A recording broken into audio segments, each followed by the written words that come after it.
ako na nga mga biktima na sunod-sunod eh. Lahat yan takot o walang pakialam. Hindi ka na nakontento na nakawin ng mga mamimili ko? Pati ba naman boyfriend ko pinapatos mo din? Ang alam ko lang ho, napakalaking hayop at nakakatakot. Nakakakilabot po siya.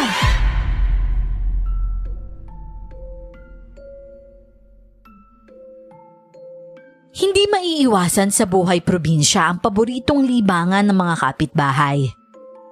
Ang tsismisan at intrigahan. Ang tsismis nakakasira ng buhayan minsan. Yung mga kwentong walang pruweba at puro imbento lamang na pasalin-salin sa bibig. Walang nadudulot na mabuti ang paniniwala sa mga ganyang bulong-bulungan. Samahan niyo ko ngayong araw sa pagbabalik tanaw ko sa kaguluhang nangyari sa baryo namin. Dahil walang preno ang mga bibig ng mga tao.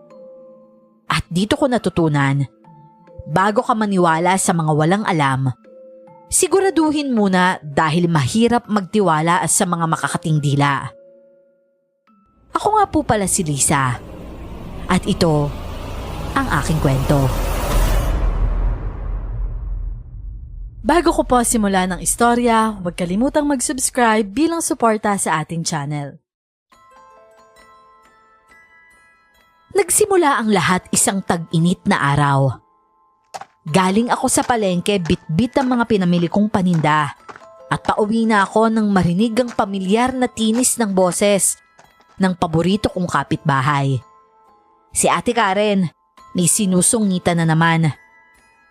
Tumaas ang kilay ko nang mapagmasdan ng target niya ngayong umaga.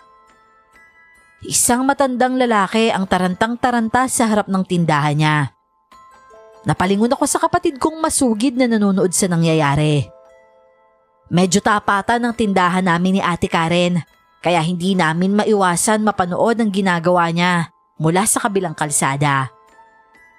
Sa kabutihang palad naman, may malaking puno sa harap ng bahay namin na natatakpan kami mula sa paningin niya. Ay nako, hindi! Bayaran mo yan! Kinain mo yan dapat mo yang bayaran! Abay, teka miss. Pasensya na. May barya ako dito. Sandali lang. Hahanapin ko lang. Uy, Jepoy, ano na namang nangyayari sa harap? Sino na namang sinisigawan ni Ate Karen? Ate, may matanda kasing bumili sa kanya kanina ng tinapay. Mukhang nagkulang siya sa bayad. Ay nako, hindi mo pwedeng ibalik. Kinagatan mo na kaya maghanap ka ng pambayad mo. Bilisan mo!